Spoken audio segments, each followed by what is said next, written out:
When people can't see the difference between a toaster pastry and an Uzi, there's something wrong with society. I'm Lenore Skenazy. I'm founder of the book, blog, and movement Free Range Kids, which is dedicated to the simple proposition that our children are not in constant danger. What is an overreaction? Overreaction is treating something minor as if it's gigantic, right?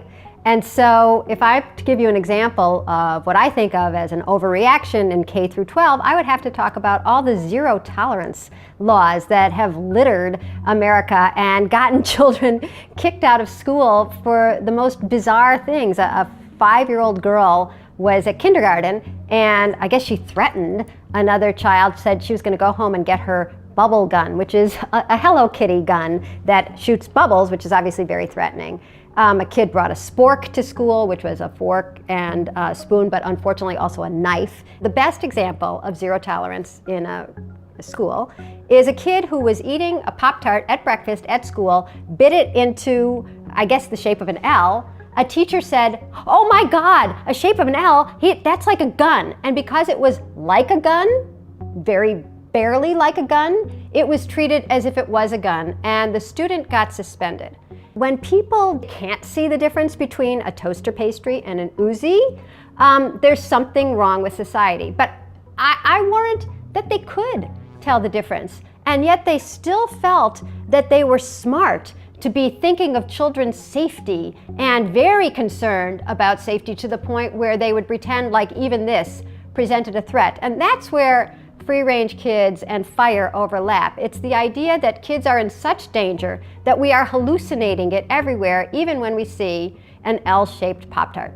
There's something I call worst first thinking, and it's practiced on every campus, every school, and I think in every prosecutor's office around the country. It is coming up with the worst case scenario first and acting as if that just happened or is likely to happen. Recently there was a case in South Carolina of a mom, works at McDonald's, she has a 9-year-old daughter, and the 9-year-old wanted to go and play in the park during the day instead of sitting at McDonald's with her mom.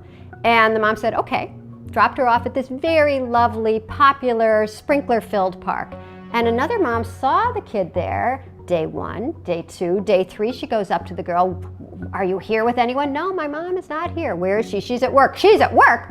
Lady dials 911, the cops come, they immediately arrest the mother, throw her in jail, and they put the kid into Child Protective Services for 17 days. And what is the rationale? The rationale is that something bad could have happened. Overreaction and censorship, which both come from the same position, which is that our kids can't handle anything, we better protect them and put a bubble around them, are teaching our kids that to roll with some punches and to be tough and even to be sensible are old-fashioned.